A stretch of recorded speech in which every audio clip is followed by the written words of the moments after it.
Minding my own business and just watching through some YouTube videos because the Madlanga Commission of Inquiry is currently happening, but it's happening in camera. That means we can't hear or watch what the process is, and it is witness J, if I'm not mistaken, that is currently being that is understanding the Madlanga Commission of Inquiry.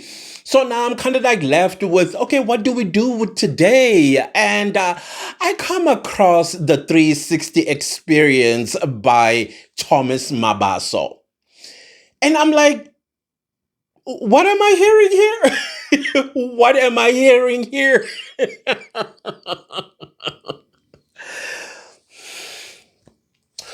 When I made my submissions of the constitutional review, it was precisely for people like this minister in the presidency, for women, children, youth, and people living with disability. Sindisiwe, Chikunga. Like, Osbari Makoti. They need to take their wives to their respective countries so that South Africans can be spared this nonsense that you're about to hear. Hear it. Sector within the country, you've got a SETA sector that needs a complete overhaul, in the words of the president. Where are the artisans? Where are the plumbers? Where are the bricklayers? Where are those whom will ultimately use their hands in order to do the work? Where you find that it's currently a lot of illegal immigrants working within that particular sector within the country, and we don't have people working, bricklayers, we don't have welders, we don't have plumbers that we used to have, particularly in those early years of the 1990s going up to the 2000s. I don't know whether we had them in my area. We didn't have among the black community, I can tell you now, today. Maybe we had in the white communities. We didn't have in my community any bricklayer, anyone in South Africa, because we're not even allowed to do that. We didn't have the education that made us able to access such training. What? Is she South African though? Well, she talks about where she lived. So I'm assuming she is a South African, probably married to a foreigner. Chikung. What? Anyways, I'm not interested. Okay, let's say she's a South African and she grew up in the townships. Those townships, ma'am, did they fall from the sky? Did those 4-room houses, and in some cases, like in my township, we even have 5-room houses, aka apartheid RDP houses? Who do you think built them? Who do you think wired them? Who do you think piped them? Who do you think? Hi, bo, ma'am.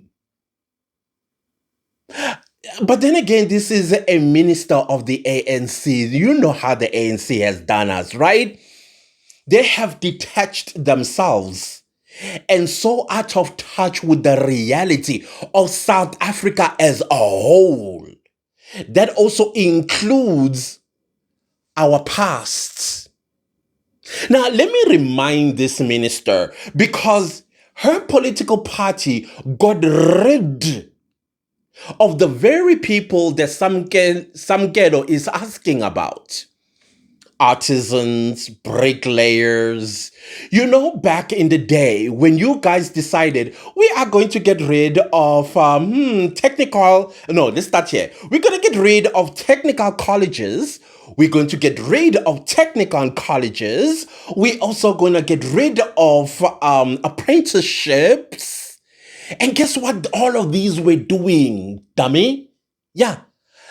They were producing artisans who are black, by the way, because we also had them in black communities, these technicons and technical colleges. Vista. Ever heard of Vista before, ma'am? Have you ever heard of Vista? It's in the heart of Soweto. Johannesburg Technical College. Ever heard of that? No. But let me tell you, because I went a little bit higher. In the schooling system, in the basic education system of this country, schools used to be divided to co-ed, this is boys and girls, to boys schools only and girls schools only. And then in between, there used to be technical schools. For example, Langlaagte Technical School, remember? Or maybe you don't, because it's so out of touch with reality. And part of those technical schools, guess what was being taught there? Plumbing, bricklaying, technical drawing, town planning. You destroy something that was working, and in the future, this is the rubbish you say. Your party did that. Your dumb party did that. And you are a dummy of a what? In government. I'm not attacking you as a woman, but a woman in government. You are a dummy, ma'am. You need to resign, step down, because the women, particularly youth, the youth aspect of it is the one that I'm most concerned about, and you don't care. You don't care. You say we are untrained in this aspect. Has your mind gone so foreign? That is why I'm saying in my submissions for the constitutional review, people like you cannot, and I mean cannot be part of our government. You can't run for office, let alone be appointed in a ministerial position, because you will be detached to the realities of South Africa and South Africans, especially our past. Do you see, fellow South Africans, why I had those submissions in my constitution? Do you understand? Can you now imagine a half and half? Whom, by the way, his father or her father is a foreign national. Who do you think they will be serving their interest? Their father's interest, their father's country's interests. Just like a foreigner that is in a managerial position in a restaurant, in security and elsewhere, and there's a South African there who's unionized, guess what the employer is going to say to the Zimbabwean? Keep an eye on that one. Ebe impi impi. And he will work so hard to get rid of the South African so that he replaces the South African with a Zimbabwean. These are stories we hear every single day. And then you are going to take the very same person and allow their children to run for office. I'm talking public office. We cannot afford that. This woman is the epitome of my submissions. Epitome.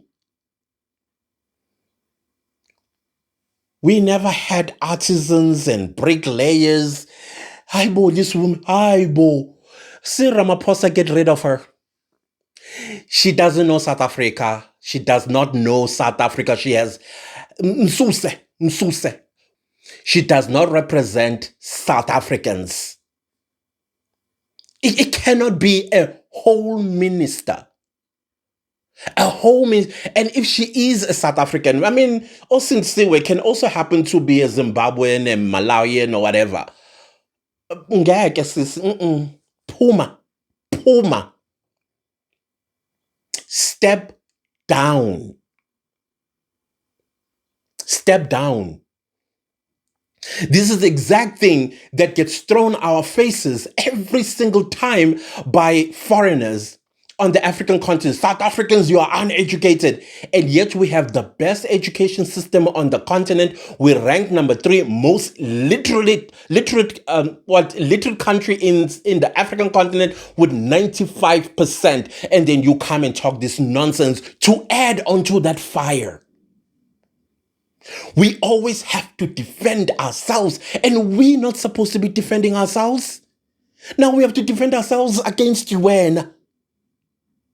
Or because you decided and you chose.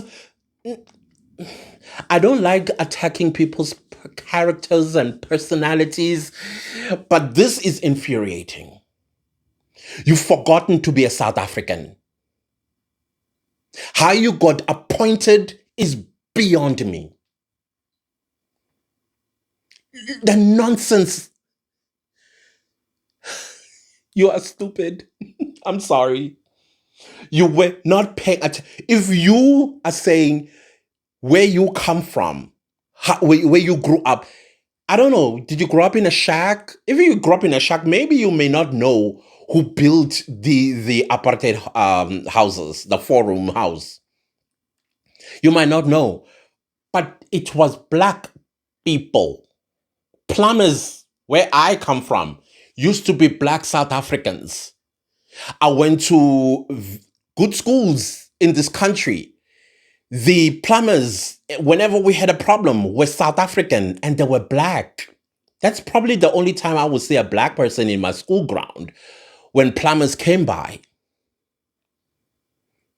And whenever I remember when we were building the school was building the hockey pitch.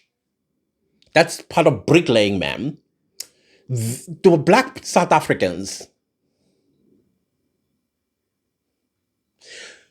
Speaking of schools, universities, what the hell do you think built them? Who do you think built them? Physically build them. Do you know that if there's an artisan, a bricklayer, a mixer like cement and sand and all of that exists in black homes in South Africa, you know what they do? They tend to transfer that skill to their boy child, meaning that on the weekend, that boy child has no rest to hang out with his friends. He goes with his father to go fix toilets, plumbing of whatever nature, bricklaying. Maybe he got hired to build a fence or to build somebody's, or maybe somebody's extending their homes. He brings his son along and transfer that skill onto him. That was in the past, apartheid days. Because even at home, when I'm playing with my friends, and then my mom called a plumber because the toilet got blocked, and the plumber came, who happens to be a black person, there's always a boy next to him. And you will see the boy is usaba well ukuzodlala nathi, but because he has to work with his father.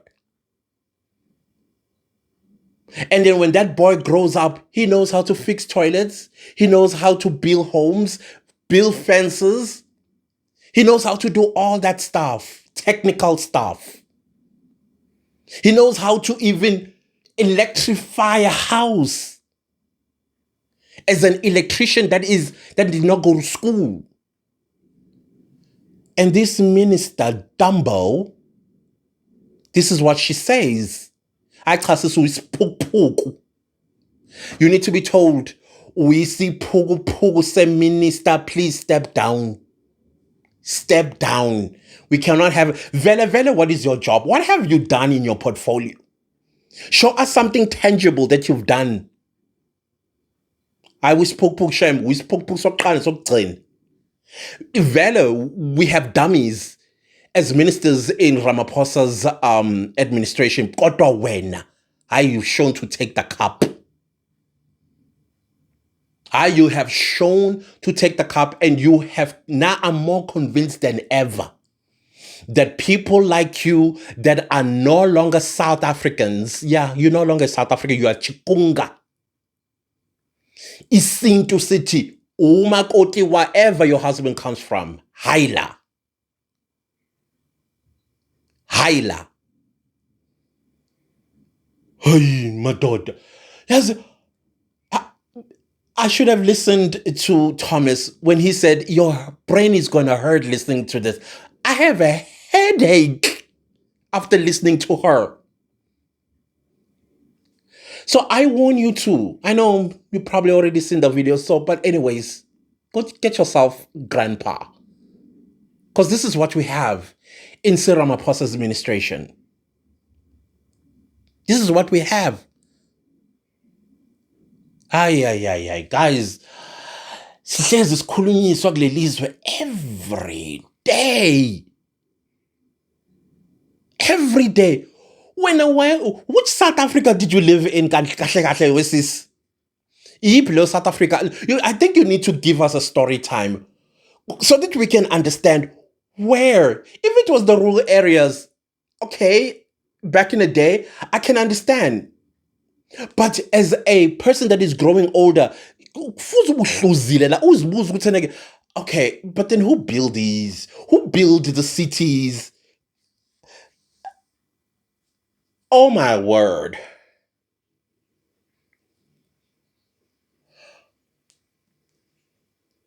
What?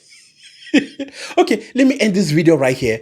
My brain is exploding inside my skull. Oh, no. Akahambe lo sisi. Akahambe. Hamba sisi. And I don't mean only in the ministry. Oh, hamba sis. Hamba. Eat etisezila. Hamba. Yes, sirs. Hibu. Anyways, guys, enjoy the rest of your day. Goodbye.